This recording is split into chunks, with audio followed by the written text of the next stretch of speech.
पिछले अनुभागों में हमने थियोसॉफिकल सोसाइटी, आर्य समाज, प्रार्थना समाज, ब्रह्म समाज, सत्यशोधक समाज, फ्रीमेसन्स, मातृ संस्था जो अरविंदो की है, मातृ सदन या मातृ मंदिर कहते हैं, इन सभी विषयों में चर्चा की है।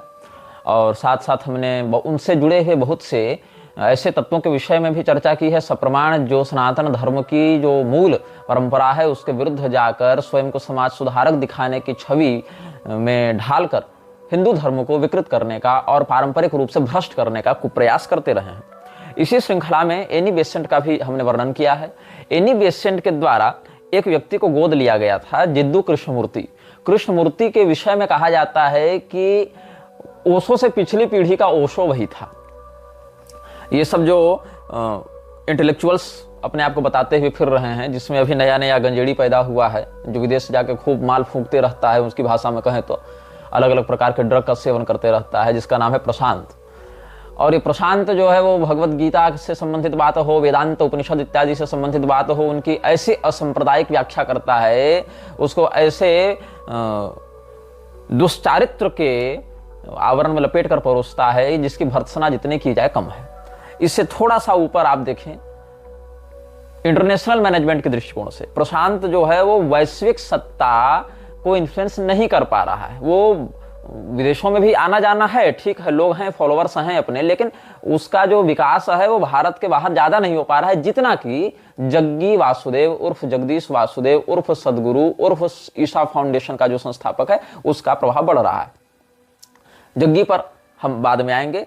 जग्गी पर अभी बहुत ज़्यादा बातें चल भी रही हैं और बहुत कुछ उसके विषय में बातें आ भी रही हैं। हमने पहले भी इन विषयों पर वीडियो बनाने की घोषणा की है और हम जिस प्रकार के वीडियो बनाएंगे, जो बातें आप YouTube में पहले से देख चुके हैं, जान चुके हैं, कुछ बातें वो तो रहेंगी ही जो कि फैक्ट्स हैं और जो कि बहुत कुछ सामने बातें निकल कर आ रही हैं, लेकिन बहुत कुछ बातें ऐसी भी होंगी जो इस समाज में होने के बाद भी मुख्य धारा के दृष्टिकोण से बच जाती हैं। अस्तु, हम बात कर रहे थे जिद्दू कृष्णमूर्ति की। तो जिद्दू कृष्णमूर्ति जब किशोरावस्था में था तो थियोसॉफिकल सोसाइटी की एक प्रशाखा ने इसको अपने संरक्षण में ले लिया था और इन लोगों का ये संकल्प था कि जिद्दू कृष्णमूर्ति को हम एक वैश्विक नेता के रूप में धार्मिक जगत में स्थापित कर रहे हैं। जिस प्रकार से विश्व में जो हम न्यू वर्ल्ड ऑर्डर स्थापित करना चाहते हैं, one world and one religion स्थापित करना चाहते हैं, इनकी कुछ विशेष बातें हैं। One world, one religion, one government, one currency, इस प्रकार की ये बातें लेकर चल रहे हैं अभी। तो जिद्दू कृष्णमूर्ति को इन्होंने सेकेंड कमिंग ऑफ क्राइस्ट इस उपाधि के साथ तैयार करने का प्रयास किया है। पहले दयानंद की भी यही महत्वाकांक्षा थी, लेकिन दयानंद ने जब थियोसॉफिकल सोसाइटी के ऊपर अपना इन्फ्लुएंस बढ़ाना प्रारंभ किया तो टकराव हो गया। जो लोग एक दूसरे की खूब प्रशंसा करते थे, जिस थियोसॉफिकल सोसाइटी में घुसने के लिए दयानंद निवेदन पर निवेदन किया जा रहा था, जिसके लिए न्यूयॉर्क में बैठक हुई, उसके निवेदन को स्वीकार किया गया था, जिस हेनरी अलकट और मैडम HPB ने दयानंद को अद्वितीय विद्वान और बिल्कुल महामानव की उपाधि देने का प्रयास किया था, वही लोग बाद में इसको फ्रॉड और धूर्त बताने लग गए थे। तो ये टकराव हुआ, बाद में दयानंद को मार दिया गया। अब ये जो महत्वाकांक्षा थी वो तो अधूरी रह गई ना। इसके लिए इस खाली स्थान को, रिक्त स्थान को भरने के लिए एक व्यक्तित्व की आवश्यकता थी। अभी जैसे प्रशांत की महत्वाकांक्षा है, उससे पहले जग्गी वासुदेव, उससे पहले ओशो, उससे पहले जिद्दू कृष्णमूर्ति, ये सब अलग अलग लेयर्स में बनते गए हैं। इस जो हम सूडो इंटेलेक्चुअल्स लोग हैं उनकी जो कबीलाई मानसिकता है, जो उनकी एक सनातन धर्म के विरुद्ध जाकर स्वयं को एक अतिवादी या कहें तो अति सैद्धांतिक एक दार्शनिक रूप में स्थापित करने की इच्छा है, उससे ये लोग ग्रस्त हैं। तो एनी बेसेंट को यह लगता था कि जिद्दू कृष्णमूर्ति को हम एक ऐसे एक महान महात्मा के रूप में, एक प्रबुद्ध व्यक्ति के रूप में प्रमोट कर सकते हैं जो कि सेकेंड कमिंग ऑफ क्राइस्ट की बात को सिद्ध कर सकता है। अब देखो, सेकेंड कमिंग ऑफ क्राइस्ट एक बड़ा ही लस्टफुल टर्म है। समय समय पर इस टर्म का अपने व्यक्तित्व के महिमा मंडन में प्रयोग योगानंद प्लस उनके एसोसिएट्स ने भी किया है कि मही तो जीसस का अवतार नहीं। कहीं कहीं क्राइस्ट के द्वारा सेकेंड इनकारनेशन या आने की भविष्यवाणी को लेकर इस्कॉन वाले प्रभुपाद की बड़ाई करते रहते हैं। तो कुल मिलाकर हर व्यक्ति अपने आप को ईसा से जोड़कर और ईसा के द्वारा की गई भविष्यवाणियों से जोड़कर दिखाने का प्रयास करता रहता है और उस भविष्यवाणी को सही सिद्ध करने के चक्कर में ये लोग क्या करते हैं, सीधे सीधे सनातन धर्म की ही मान्यता को मर्दित करते रहते हैं, सनातन धर्म के अनुयायियों को अपनी ओर आकर्षित करते हुए। तो न्यू प्रॉफिट ऑफ इंडिया ये उपाधि दी गई थी। Annie Besant dedicated freemason reared up a young Hindu boy to cultivate him as the new prophet of India. She was dedicated and tried her best but Jiddu Krishnamurti was no stooge. जो जिद्दू कृष्णमूर्ति था उसकी विचारधारा Annie Besant की विचारधारा को पूरा करने के लिए तैयार नहीं हो रही थी, क्योंकि जिद्दू कृष्णमूर्ति के आप लेखों को पढ़ें, उसकी बातों को सुने, समझें वो कहना क्या चाह रहा है। वो सीधा सीधा ये कहता था कि हम किसी भी व्यवस्था पर विश्वास नहीं करते हैं, जबकि ये लोग तो एक व्यवस्था को जन्म देना चाह रहे थे। तो उसका कहना है कि किसी नियम को मानने की कोई आवश्यकता नहीं है। मतलब बिल्कुल उच्छृंखलता है जिद्दू कृष्णमूर्ति का एक प्रधान वैचारिक स्तंभ रहा है। अच्छा, जिद्दू कृष्णमूर्ति स्वयं कभी चावल छोड़कर विष्ठा नहीं खाने लगा। जिद्दू कृष्णमूर्ति कभी पैंट को गले में और शर्ट को कमर में नहीं पहनने लगा, वो भी नियम फॉलो कर ही रहा है। जिद्दू कृष्णमूर्ति कभी कार की सीट में बैठने की बजाय कार की छत पर बैठकर यात्रा नहीं करने लगा। जिद्दू कृष्णमूर्ति कभी सीधे सीधे चलने की अपेक्षा पीछे पीछे चलना प्रारंभ नहीं कर दिया। यहां पर तो समस्त प्राकृतिक नियमों को ही पालन करते हुए चल रहा है। न जिद्दू कृष्णमूर्ति ने कभी व्यवस्था के विरोध के नाम पर अंग्रेजी सरकार के द्वारा निर्गत किए गए नीति नियमों को या मान्यताओं के विरुद्ध जाकर कुछ मनमानी करने का प्रयास किया, नहीं। इसका सिर्फ ये दावा था, ये कहना था कि हर व्यक्ति अपने मन का करे और कोई धर्म को मत मानो, कोई ईश्वर को मत मानो, कोई शास्त्र को मत मानो, कोई किसी बात को मत मानो। और यही उच्छृंखलता व्यक्ति के मन में विकार, अवसाद, अमर्यादा इत्यादि को जन्म देती है। तो इसने खुलेआम ऐसा कहा, कोई नियम मत मानो। जिद्दू कृष्णमूर्ति गर्भपात को लेकर और व्यापारिक लाभों को लेकर, आर्थिक व्यवस्था को लेकर अपने पार्टनर्स से भी कई बार लड़ता रहा, लाइफ पार्टनर्स से या एसोसिएट्स से, बिजनेस पार्टनर्स से ये बहुत ज़्यादा झगड़ता रहा, भिड़ता रहा। तो एक ऐसा व्यक्ति जो स्वयं कुंठित मानसिकता का था, कुंठित मानसिकता के कारण किसी भी नियमावली में जिसकी निष्ठा नहीं थी, किंतु जो स्वयं इस प्रकार का उपदेश देता था कि नियम क्या है, कोई नियम मत मानो, उस व्यक्ति से क्या हुआ, एनी बेसेंट डिसअपॉइंट हो गई। जिद्दू कृष्णमूर्ति कुशाग्र व्यक्ति था। ऐसे लोग मंदबुद्धि तो होते नहीं हैं। ये सब जितने लोग हैं अच्छे ओरेटर्स होते हैं, अच्छे वक्ता होते हैं, क्योंकि आपकी वाणी का प्रभाव व्यक्ति को बहुत हद तक आपका लॉयल बनाता है, आपका वफादार बनाता है, आपके प्रति निष्ठावान बनाता है। तो अच्छे ओरेटर्स ही इस प्रकार का इन्फ्लुएंस, इस प्रकार का प्रभाव समाज में स्थापित कर सकते हैं। तो एनी बेसेंट ने इसकी जो है ऑरेटरी प्रतिभा को देखकर, ऑरेटरी प्रोडिजी को देखकर इसको सेकंड कमिंग ऑफ क्राइस्ट के रूप में प्रोजेक्ट करने का या न्यू प्रॉफिट ऑफ इंडिया के रूप में प्रोजेक्ट करने का विचार बनाया था। तो इसने मतलब एक विचारधारा जो दी है उसमें कहीं कहीं आप ये सिग्नल्स पाएंगे। क्या हुआ, a sad event but it spoke of the actual greatness of Krishnamurti, who refused to recognize, in other words, Satan as the ultimate god of life, an idea which is there in full force even today, as everything good to humankind is credited to Lucifer himself, devil incarnated. Jiddu was considered as second coming of Christ. और theosophical society से जो इसका संबंध था, theosophical society में आप देखेंगे, और एक लोगो ऑफ ऑल सीइंग आई, इसको हम प्रयास करेंगे कि इस वीडियो में एडिट करके दे दिया जाए। तो जो लोगो ऑफ ऑल सीइंग आई है उसका आप चित्र देखें एक और दूसरी ओर थियोसॉफिकल सोसाइटी का लोगो देखें। ऑल सीइंग आई ही अनाम वृक्ष की आंख बताई जाती है, या इस साइन का प्रयोग इल्यूमिनाती से जुड़े लोग भी करते हैं। इस साइन का प्रयोग बफमेट या बाल पिशाच के उपासक भी करते हैं, और अलग अलग सिजिल को प्रयोग करके जो डेमन समनिंग का काम करते हैं वो लोग भी इसका प्रयोग करते हैं। और लेसर केव सोलोमन इत्यादि में भी इससे जुड़े हुए प्रयोग बताए गए हैं। और इसी से प्रेरणा लेते हुए लॉर्ड ऑफ रिंग्स या हॉबिट ट्रायलॉजी इत्यादि में eye of Sauron, the all seeing eye, इस प्रकार का वो लोग भाव व्यक्त करते हैं। अलग अलग फिल्में भी इस प्रकार की अवधारणाओं से प्रेरित होकर बनाई जाती हैं ताकि समाज के लोग उन बातों से जुड़े रहें और उन बातों को एक ग्लोरीफाइड वे में स्वीकार करने के लिए मानसिक रूप से तैयार होते रहें। तो जिद्दू कृष्णमूर्ति एक ऐसा व्यक्ति रहा जिसको किसी बात से कोई निष्ठा या श्रद्धा का अनुभव ही नहीं होता था कि हम ये करें अच्छा, ये करें अच्छा। व्यक्तिगत जीवन में अच्छा सूट बूट पहन के जेंटलमैन के समान वीआईपी कल्चर को जीते हुए, लग्जरियस लाइफ के पीछे जाते हुए उसने खूब अच्छा से अपना जो उसकी ऑरेटरी प्रोडिजी थी उसका प्रयोग करते हुए, उसकी वाक्पटुता का प्रयोग करते हुए ठीक पहचान, पैसा, लग्जरी सब अपनाई। लेकिन किसी नियम को मत मानो। ये किसके लिए कहा? दूसरे के लिए कहा, अन्य लोगों के लिए कहा, ताकि जो बनी बनाई व्यवस्था है, उत्साद्यन्ते जात धर्मा कुल धर्माश्च शाश्वताः उत्सन्न कुल धर्माणाम मनुष्याणाम जनार्दन नरके नियतं वासो भवतीत्यनुशुश्रुम, जो श्रीमद् भगवद गीता के पहले अध्याय में अर्जुन जी ने व्यक्त किया है, अपना अवसाद, अपनी चिंता व्यक्त की है कि अव्यवस्था अमर्यादा के कारण सभी लोग नष्ट भ्रष्ट वर्ण संकर हो जाएंगे। बस इसी अमर्यादा अव्यवस्था को आगे बढ़ाने के लिए, जो सनातनी परिपाटी उसको नष्ट करने के लिए इसने ऐसा व्याख्यान देना आरंभ किया। अब बताओ, जो आसुरी चित्तवृत्ति वाले लोग हैं, दंभो दर्पोहिमानश्च क्रोधः पारुष्यमेव च अज्ञानं चाभिजातस्य पार्थ संपदमासुरीम, इन विषयों में हम प्रारंभिक अनुभागों में आप सबों को अवगत करा चुके हैं। तो जिद्दू कृष्णमूर्ति की बात को सुनकर ईसाइयों ने तो क्रिश्चियनिटी के डॉगमा को नहीं ठुकराया, और इस्लाम के डॉक्ट्राइन को भी मुसलमानों ने नहीं ठुकराया, या सिखों ने तो खालसा या गुरु ग्रंथ इत्यादि के वचनों का तिरस्कार नहीं किया। लेकिन इन लोगों को सुनते कौन है? इंटेलेक्चुअल्स के रूप में आदर्श मानते कौन है? हिंदू धर्म के लोग मानते हैं। उनको लगता है कि कोई आया है बढ़िया ज्ञानी ध्यानी तत्वदर्शी आया है, और हिंदू ही अपनी कुलगत वर्णगत मर्यादा और शास्त्र सिद्धांत के अनुशासन का परित्याग करके ऐसे व्यामोहक वक्ताओं के पीछे भागते रहते हैं, जिससे दुष्परिणाम यह होता है कि दुविधा में दोनों गए और माया मिली न राम। तो ये जो विडंबना है, इस विडंबना से बचाने के लिए सबसे अधिक उपयोगी कौन होंगे? हमारे धर्मशास्त्र। जब तक आप धर्मशास्त्रों को पढ़ेंगे नहीं परंपरा से, ये नहीं कि पन्ना पलट लिए, तब तो भ्रम ही भ्रम होगा आपको।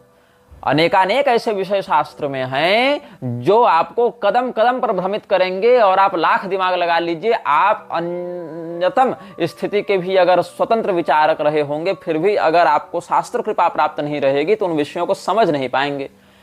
और इसका दुष्परिणाम क्या होगा कि यदि आप शास्त्रों के प्रति निष्ठावान हैं, यदि आप शास्त्रों के प्रति निष्ठावान हैं और यह मानते हैं कि हम इस विषय को समझने में असमर्थ हैं, तो धीरे धीरे करके स्वयं को मानसिक रूप से तैयार करेंगे, साधनात्मक रूप से स्वयं को पुष्ट करेंगे, ये बताने के लिए, ये दिखाने के लिए कि हम अज्ञ हैं, हम अनभिज्ञ हैं, हम स्वयं को उस स्तर पर पहुंचाएं जहां ये बातें हम समझ सकें। और यहीं पर आवश्यकता होती है गुरुजनों की, संप्रदायविद जनों की, जो उस रहस्य को समझने में आपका सहयोग करेंगे, आपका मार्गदर्शन करेंगे। किंतु यदि आप केवल स्वयं को ही बुद्धिजीवी मानकर शास्त्र पढ़ने बैठ गए बिना सत्संप्रदाय परंपरा के, तो विडंबना क्या हो जाएगी? आप उन विषयों को ही प्रक्षिप्त कहना प्रारंभ कर देंगे, संदेह करने लगेंगे कि ये बाद में किसी ने जोड़ दिया, मिलावट कर दिया, और इसी एक अनास्था का आश्रय लेकर आपके समक्ष उपस्थित हो जाएगा आर्य समाज, गायत्री परिवार, रामपाल, रामभद्राचार्य और अलग अलग प्रकार के प्रक्षिप्तवादी लोग, जो धर्मशास्त्रों को प्रामाणिक ही नहीं मानते हैं। जिन मतों में धर्मशास्त्रों के विरुद्ध इनका संप्रदाय या इनका एनजीओ खंडित होने लगता है, वहां संप्रदाय या एनजीओ को बचाने के चक्कर में ये लोग धर्मशास्त्रों को ही प्रक्षिप्त बोलना प्रारंभ कर देते हैं, अप्रामाणिक बोलना प्रारंभ कर देते हैं। और इन प्रक्षिप्तवादियों का कपट तो देखो कि जिस प्रसंग को रामभद्राचार्य वास्तविक मानेंगे, उन प्रसंगों को आर्य समाज वास्तविक मान लिए, जरूरत नहीं आर्य समाज कहेगा प्रक्षिप्त है। जिन प्रसंगों को आर्य समाज असली मान रहा है या प्रक्षिप्त मान रहा है, जरूरी नहीं गायत्री परिवार भी वही मान ले। हो सकता है गायत्री परिवार किसी और विषय को प्रक्षिप्त मानकर इसको वास्तविक मान रहा हो। श्रीमद् भगवद गीता में या रामायण में या महाभारत में या अन्य ग्रंथों में जिन बातों को प्रक्षिप्त मानकर ये लोग दुष्प्रचार करते रहते हैं, इनसे पूछा जाए कि इस विषय को किसने प्रक्षिप्त किया, कब किया, उससे पहले की अप्रक्षिप्त प्रति कहां पर प्राप्त हुई तुमको, तो इन सभी लोगों में कोई एकता नहीं है, कोई रिसर्च नहीं है, कोई शोध नहीं है। केवल जो बात अपने अनुकूल समझ में नहीं आई वो प्रक्षिप्त है, मिलावटी है। कभी कह दिया अंग्रेजों ने मिलावट कर दी, अच्छा ठीक है भाई, तो अंग्रेजों ने किसी एग्जिस्टिंग पुस्तक में ना मिलावट की होगी, नई पुस्तक तो लिख नहीं दी, कहीं पहले से प्री एग्जिस्टिंग पुस्तक होगी, उसमें कुछ छेड़छाड़ की होगी, तो वो प्री एग्जिस्टिंग पुस्तक कहां से आई आपके पास, वो बताओ, वो भी कोई रिकॉर्ड नहीं है। अच्छा ठीक है, जब ये छेड़छाड़ की जा रही थी तो उस समय जब छेड़छाड़ करके इसकी प्रथम प्रति प्रकाशित की गई होगी, तो उस समय जो वास्तविक प्रतिधारक लोग होंगे वहीं से तो लेकर ना छापा होगा इन लोगों ने, जर्मनी इंग्लैंड फ्रांस से तो लेकर आए नहीं होंगे, पुस्तकें तो यहीं से मिली होंगी। तो जो ओरिजिनल पुस्तक को एडिट करके दूसरा इन्होंने एडिशन छापा, तो वो ओरिजिनल वाला जिसके पास ग्रंथ था या पुस्तकालय में था, उन्होंने क्यों विरोध नहीं किया? उन सभी लोगों ने, हजारों हजार गुरुकुलों की प्रतियां सब समाप्त ही हो गई थी, अच्छा ठीक है, फिर कहते हैं मुगलों ने कर दी, फिर कहते हैं जैनियों ने कर दी, बौद्धों ने कर दी, लेकिन किस समय किस व्यक्ति ने की और उसका प्रभाव क्या हुआ, इस पर कोई चर्चा ये लोग नहीं करते हैं और इस प्रकार से प्रक्षिप्त बातों को कहते रहते हैं। हालांकि मध्वाचार्य जी की लेखनी में, वल्लभाचार्य जी की लेखनी में बहुत कुछ ऐसे टीकाओं में मिलता है जहां पर किसी ग्रंथ विशेष के कुछ भाग विशेष को उन्होंने प्रक्षिप्त कहकर उस पर टीका नहीं की है, वेदांत देशिक स्वामी जी इत्यादि के भी। लेकिन यह समझना चाहिए कि उसी विषय को अन्य संप्रदाय के समकालीन आचार्यों ने ही मान्य माना है अपने संप्रदाय सीमा में, और यह कहा है कि चूंकि इन प्रसंगों का उनके दार्शनिक सैद्धांतिक पक्ष में प्रामाण्य स्वीकार करने से उन समस्त लोगों का जो पक्ष है वो सैद्धांतिक रूप से लघु सिद्ध हो जाएगा, इसीलिए उनको प्रामाण्य बुद्धि से वो विवेचित नहीं करते हैं। इतना ही वहां कहने का भाव है। ये नहीं कहते कि ग्रंथ का हिस्सा नहीं है, बल्कि अपने संप्रदाय में इस बात को हम दार्शनिक रूप से अनुकरणीय प्रमाण के रूप में ग्रहण नहीं करते हैं, ये वहां पर बात। लेकिन अंग्रेजों ने मिलावट कर दी, जैनियों ने मिलावट कर दी, बौद्धों ने कर दी, ये बात नहीं। हाँ, इन लोगों ने, जैसे जॉन मूर ने मिलावट कहां की? जॉन मूर ने एक स्वतंत्र पुस्तक ही लिख दी मत परीक्षा के नाम से। मैक्स मुलर ने वेदों में मिलावट नहीं की, मैक्स मुलर ने वेदों का अनुवाद ही अपने मनमाने तरीके से कर दिया। तो इन लोगों ने गड़बड़ कहां की है? या तो स्वतंत्र नई नई पुस्तकें छाप दी, जैसे जैनियों ने जैन रामायण छाप दी, पौम पुराण छाप दी, बौद्धों ने बहुत कुछ ऐसे साहित्य छाप दी, अलग से मूल जो पुस्तक है शास्त्र उसमें मिलावट नहीं की, अलग से छाप दी। अब इन विषयों में जो पाठ भेद प्राप्त होते हैं या प्रक्षिप्तवाद का जो षड्यंत्र है उसके विषय में हमने 2-4 वीडियो अपने वास्तविक मुख्य चैनल पर भी बनाकर डाले हैं, और अपनी पुस्तकों में उत्तरकांड प्रसंग एवं संन्यासाधिकार विमर्श, इन पुस्तकों में हमने वर्णन भी किया है, लिखित रूप से इन सब बातों को समझाया भी है, सारे बिंदुओं के साथ इन बातों को हमने समझाया है। अस्तु, अब हम चर्चा कर रहे हैं कि हमारे धर्म ग्रंथों में मिलावट की बात नहीं, हमारे धर्म ग्रंथों को ही समग्र रूप से, अविकृत रूप से पूरे देश से ही बाहर ले जाने के लिए इन लोगों ने षड्यंत्र किया था।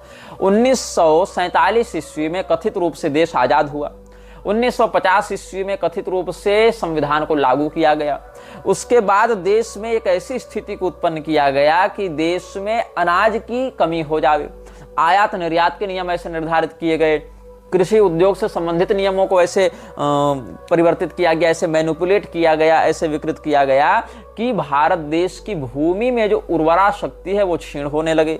यह कहा गया कि हमारे जो बीज हैं वो तो उन्नत नहीं है, इसलिए हम बाहर से उन्नत बीज लेकर आएंगे। आप ग्रीन रिवॉल्यूशन इत्यादि की बात देखेंगे, या सबसे अच्छी बात होगी, हालांकि वो स्त्री तो गांधीवादिनी है लेकिन इस अंश में अच्छा काम कर रही है, इसीलिए हम उनका संदर्भ देना चाहेंगे। आप गूगल में, यूट्यूब में उनके बारे में खोजिएगा, उनके अभियान के विषय में जानिएगा। उनका नाम है डॉक्टर या श्रीमती या जो भी वो लिखती होंगी अपने नाम के आगे, वंदना शिवा। वंदना शिवा एक अब तो वृद्ध हो गई, एक क्या कहें उनको, संगठन चलाती हैं या कहें कि एक आंदोलनकारिणी महिला हैं जिन्होंने बीज सुरक्षा के लिए अच्छा काम किया है। उनका यह मानना है विश्व को नियंत्रित करने के लिए आपको बीज को नियंत्रित करना पड़ेगा, क्योंकि हर व्यक्ति, चाहे वो रिक्शा चालक हो, चाहे वो संयुक्त राष्ट्र का अध्यक्ष हो, भोजन तो करेगा, भोजन तो करेगा, और उस भोजन को करने के लिए उसको खेती तो करनी पड़ेगी या करवानी पड़ेगी, और खेती करने या करवाने के लिए बीज तो लाने पड़ेंगे। तो वो बीज पर यदि तुम नियंत्रण कर लेते हो तो तुम पूरे देश पर, फिर पूरे विश्व पर नियंत्रण कर सकते हो। और रॉथस्चाइल्ड, रॉक्सफेलर इत्यादि जो इल्यूमिनाती, फ्रीमेसन्स या मिलक्षराज के द्वारा पोषित प्रायोजित इन संस्थाओं के प्रत्यक्ष सदस्य हैं या संस्थापक जैसे भी हैं, उन लोगों के द्वारा इस बात को समझाया गया। तो मोन्सेंटो इत्यादि कंपनियों के माध्यम से, रॉथस्चाइल्ड, रॉकफेलर इत्यादि कॉरपोरेशंस के माध्यम से भारत में फूड क्राइसिस को जन्म दिया गया। फिर कहा गया कि हम तुमको उन्नत बीज देंगे, इस बीज को लगाओ। इस बीज को लगाने से क्या होगा, तुम्हारी पैदावार अच्छी होगी। तो बीज यहाँ पर जब लगाया गया तो बीज कोई काम नहीं आया, यहाँ की पृथ्वी ने उन बीजों को अस्वीकार कर दिया। तो उन्होंने कहा कि हमारा बीज सही है, तुम्हारी भूमि बंजर है, इसीलिए हमारी उर्वरा भूमि को नकली रिपोर्ट्स के माध्यम से बंजर कह के अपने संकर बीजों को, जेनेटिकली मॉडिफाइड बीजों को, जीएम बीजों को, जिसको लागू करवाने के लिए आज की सरकार भी मरी जा रही है, आज की सरकार भी जिनको भारत में लाकर अन्न व्यवस्था को ही दूषित करने वाली है, जहर खिला खिलाकर मारने वाली है, विविध प्रकार के रोगों को जन्म देने वाली है, इन WTO और WEF के, world economic forum, world trade organization के इन्फ्लुएंस में आकर, ट्रीटी में आकर, उन समस्त षड्यंत्रों के पीछे जो संस्थाएं थी उनको ग्रीन रिवॉल्यूशन का जनक बता दिया गया। आज देख लो, जहां पर भी इन कीटनाशकों का, खाद का, फर्टिलाइजर्स का प्रयोग हो रहा है, वहां से गोवंश समाप्त, वहां से भूमि की उर्वरा समाप्त, और वो लोग जो स्वयं उगा रहे हैं वो स्वयं खा नहीं रहे हैं, वो लोग बेच रहे हैं, केवल सप्लाई कर रहे हैं और अपना जहर हम लोगों को बेच रहे हैं और स्वयं खा भी नहीं रहे हैं उस जहर को। और भूमि भयंकर विषाक्त हो गई, विषैली हो गई है, और पशु पक्षियों की प्रजातियां मरने के, विलुप्त होने के कगार पर आ गई हैं। तो 2 पीढ़ी जाते जाते कितना भीषण विप्लव देखने को मिल रहा है। तो फूड क्राइसिस के समय क्या किया गया है इन लोगों के द्वारा, हमारे बीजों को अमान्य कहा गया, ये तो कम पैदावार वाले हैं, हम तुमको अधिक पैदावार वाले ज्यादा बेहतर बीज देंगे। अब क्या हुआ, इन विषयों पर वंदना शिवा ने बहुत बढ़िया काम किया है, और समयानुसार पुरी के शंकराचार्य जी भी इस विषय को समयानुसार अपने मंचों से उठाते रहते हैं, बताते रहते हैं। तो जो बीज है तुम्हारे वो उन्नत नहीं है, हम तुमको उन्नत बीज देंगे, ये कह दिया गया। तो उन्नत बीज जब यहां लगाए गए कथित रूप से जीएम बीज, जेनेटिकली मॉडिफाइड, तो वो उन बीजों को हमारी पृथ्वी ने अस्वीकार कर दिया। तो उल्टा आरोप हमारी पृथ्वी पर लगाया गया कि तुम्हारी पृथ्वी बंजर है। ठीक भैया, तो उपजाऊ बनाने के लिए क्या करें, तो हम खाद देंगे। तो फर्टिलाइजर्स के नाम पर तरह तरह के केमिकल्स उन्होंने देने आरंभ किए। अब ये तो पूरे देश में लागू होने में थोड़ा टाइम लगेगा। तब तक क्या कहा गया, तो अमेरिका ने एक यहां पर फूड फॉर पीस कार्यक्रम लागू किया था।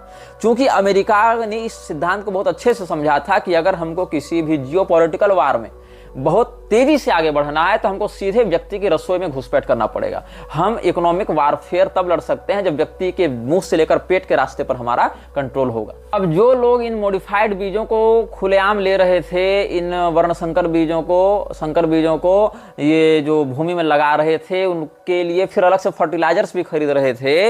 1-2 साल में इनको अच्छी पैदावार दिखी अचानक से, तो इनको लगा रहे वाह क्या गजब बात है। कलयुग यही ना करता है, तुमको तुरंत इतना पैसा दे देगा, सफलता दे देगा कि तुमको लगेगा यही जीवन का उद्देश्य है, यही वास्तविक मार्ग है।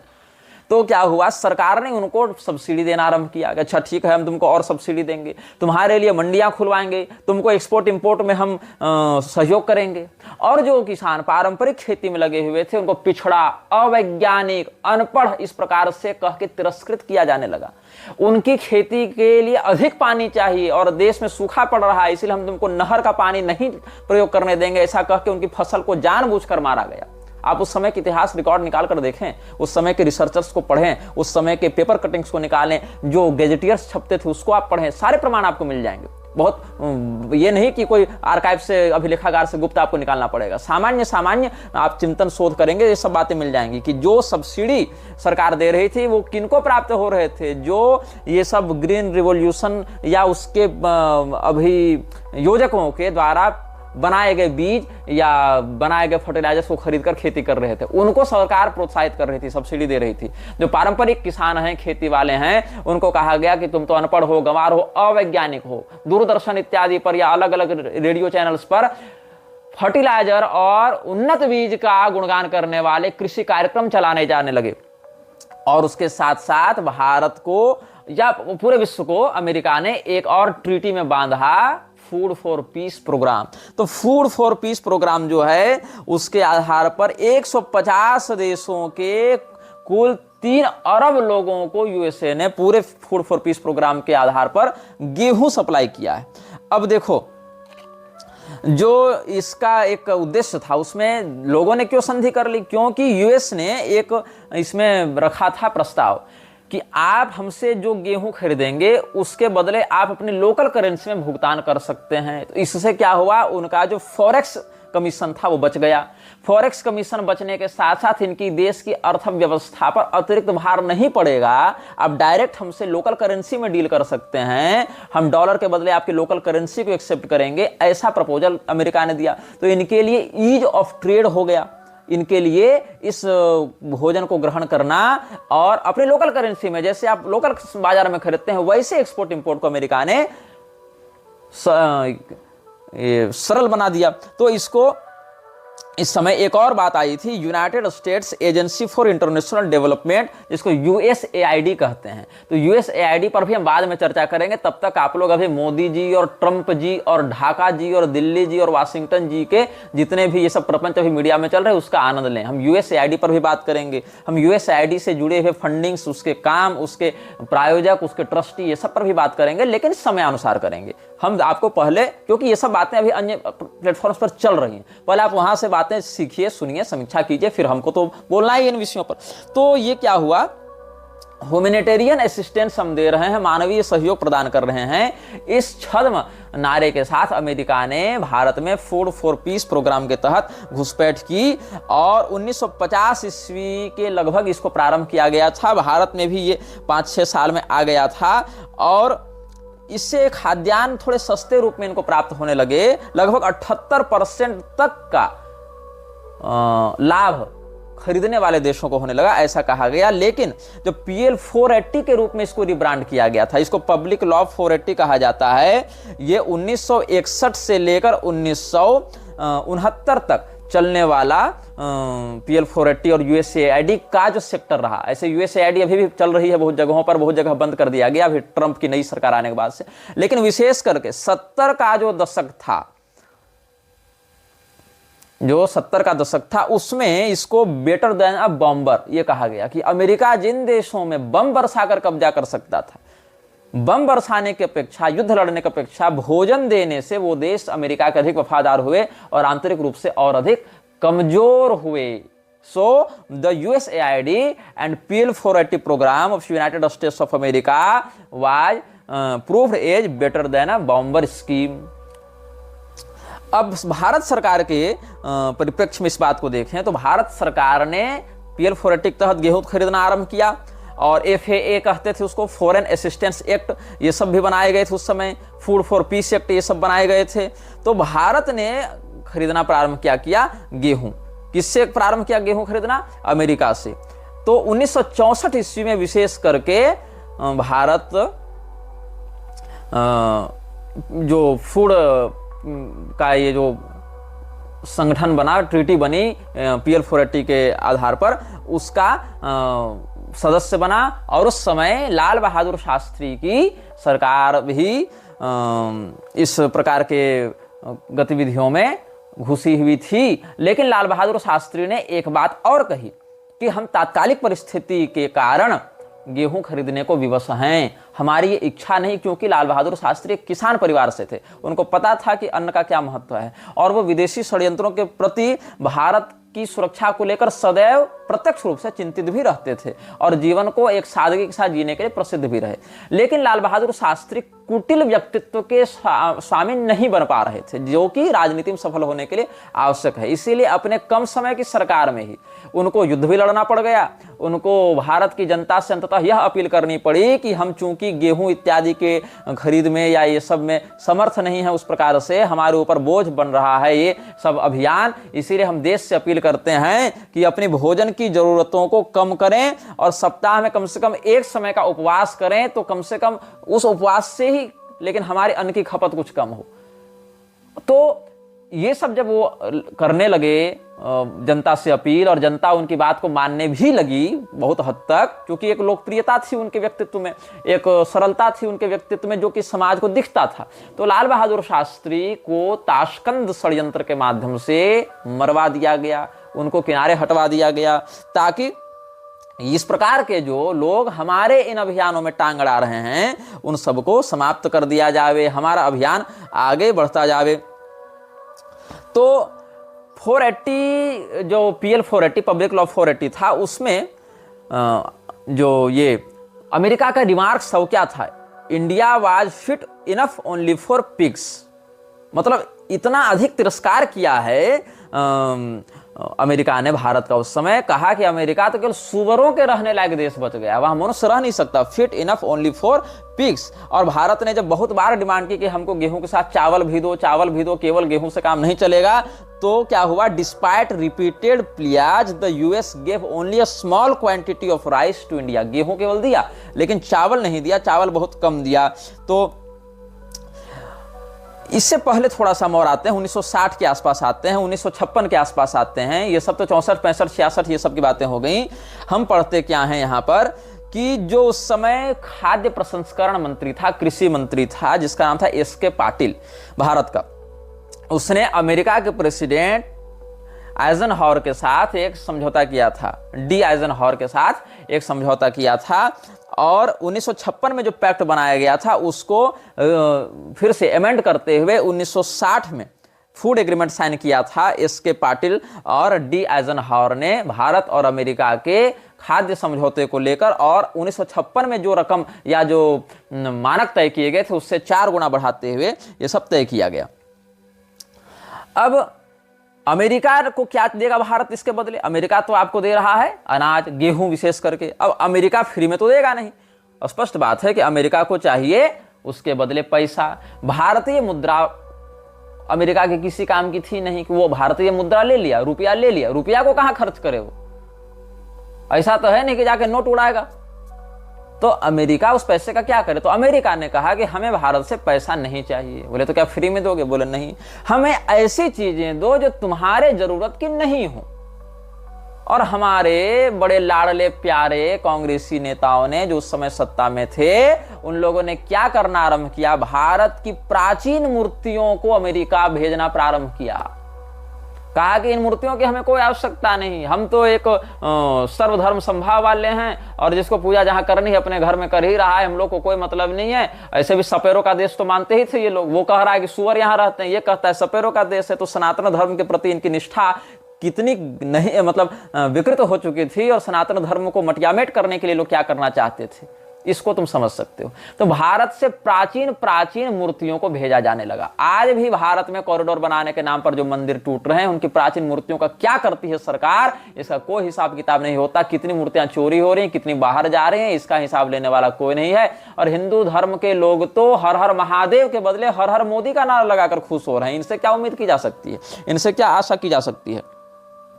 तो क्या हुआ कि अमेरिका ने भारत से मूर्तियों को ले जाकर अपने यहां संग्रह करना आरंभ किया। भारत की आध्यात्मिक चक्र ऊर्जा को तोड़कर म्लेच्छराज के द्वारा लोगों के मन को विकृत करने के लिए कितना बड़ा षड्यंत्र किया गया था, इसको तुम ऐसे नहीं समझ पाओगे। अब उसके बाद सेकंड में क्या हुआ? भारत के नेताओं ने कहा कि यहां बहुत सी पांडुलिपियां हैं, ये पुस्तक हमारे किसी काम की नहीं है, क्योंकि मैकॉले के द्वारा, रॉबर्टसन के द्वारा, कोल्हापुर के साहू के द्वारा अलग अलग समय पर अंग्रेजी क्रिश्चियन बेस्ड एजुकेशनल पॉलिसी को ये लोग लागू करते रहे। और प्रथम शिक्षा मंत्री भी कट्टर मुसलमान था, तो उसने भी सनातन धर्म के विरुद्ध ही सारा काम करना आरंभ किया।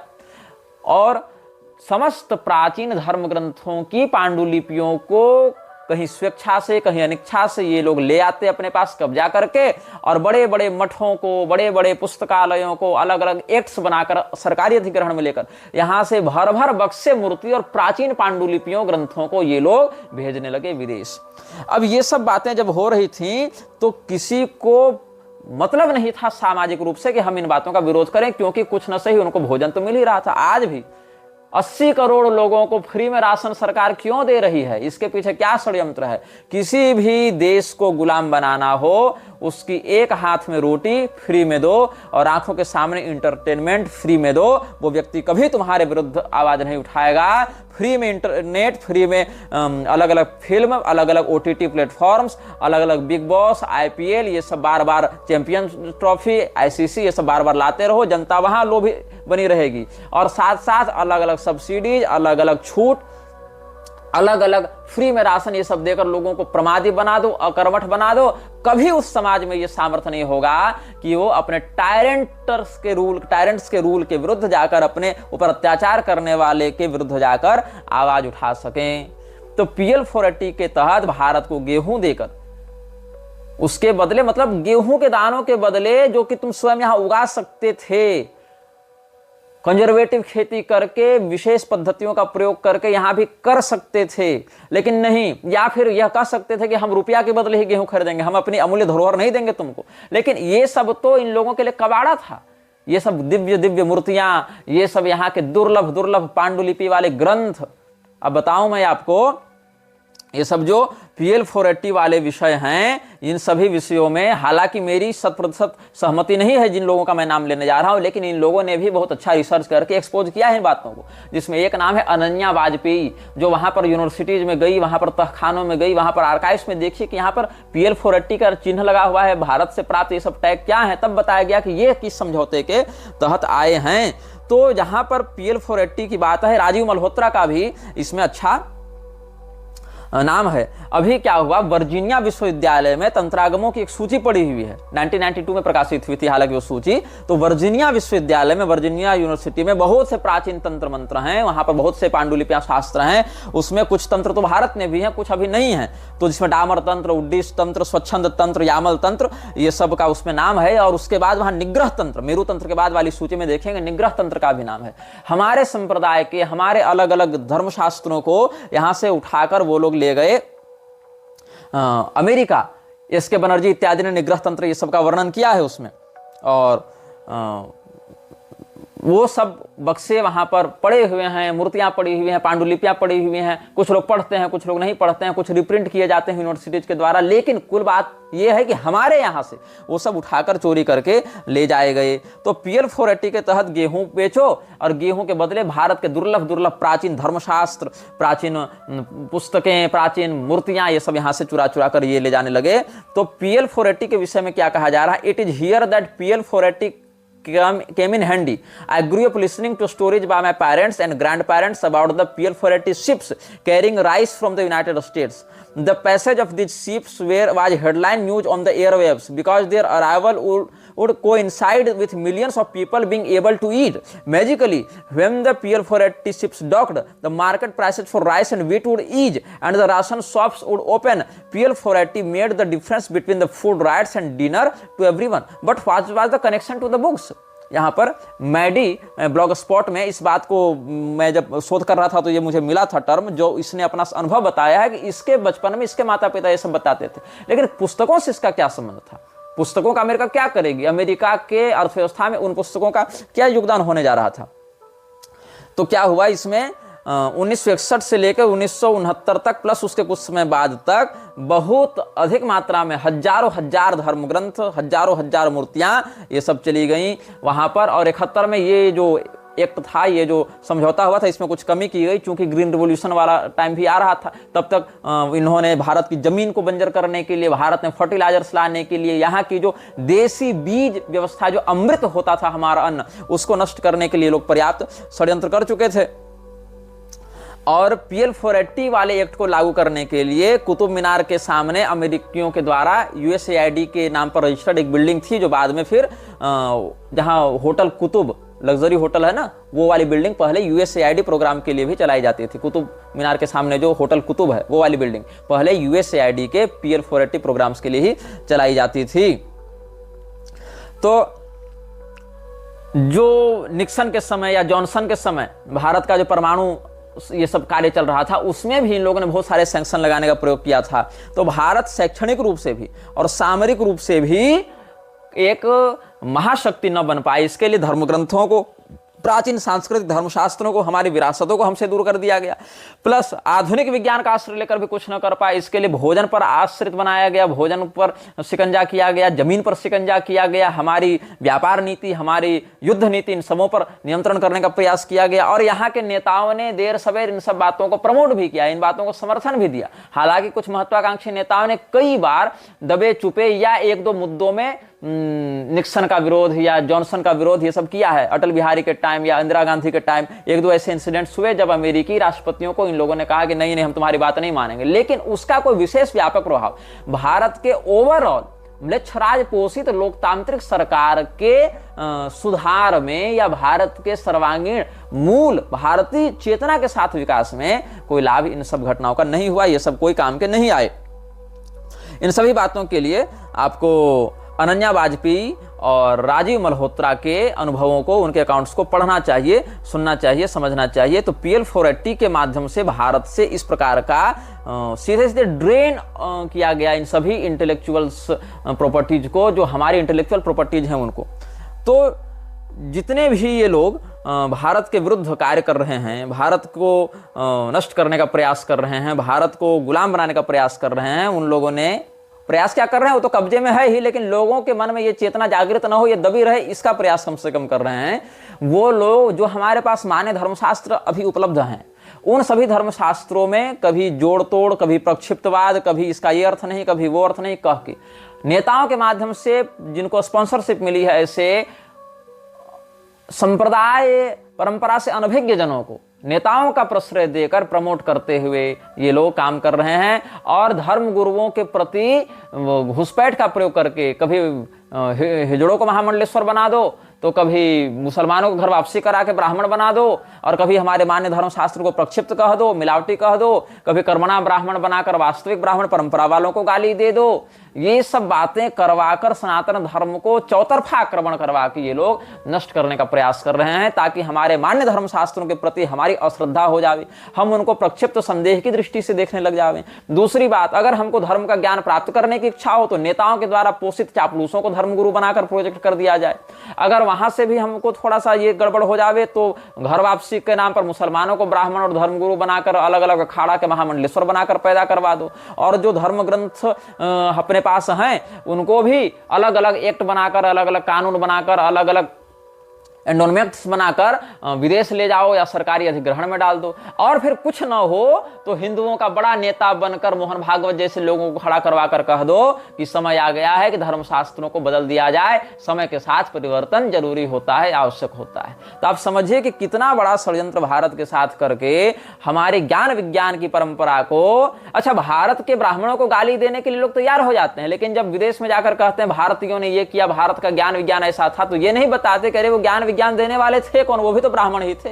जहां ग्लोरिफिकेशन करना हो वहां कह दो भारतीय संस्कृति, और जहां पर डेमोनिफिकेशन करना हो वहां कह दो ब्राह्मण। ये इन लोगों का कुचक्र है, ये इन लोगों का षड्यंत्र है। तो इस प्रकार के षड्यंत्रों से आप सबों को सावधान रहना चाहिए, और हमारी सनातन धर्मगत जो संप्रदाय परंपरा है उस संप्रदाय परंपरा के ही अंतर्गत रहते हुए इन एनजीओ, इन पाखंडवादियों के प्रपंच से स्वयं भी बचना चाहिए और अपने लोगों को भी बचाना चाहिए, ताकि जिस मोर्चे पर जो व्यक्ति सक्षम है, सक्रिय है, वो मृच्छराज के प्रभाव से अपनी संस्कृति को बचाने के लिए कटिबद्ध बना रहे। यह वीडियो जल्द ही हटा दिया जा सकता है। कृपया थर्ड पार्टी ऐप्स का उपयोग करके डाउनलोड करें। आप इस वीडियो को अपने चैनल पर फिर से अपलोड भी कर सकते हैं।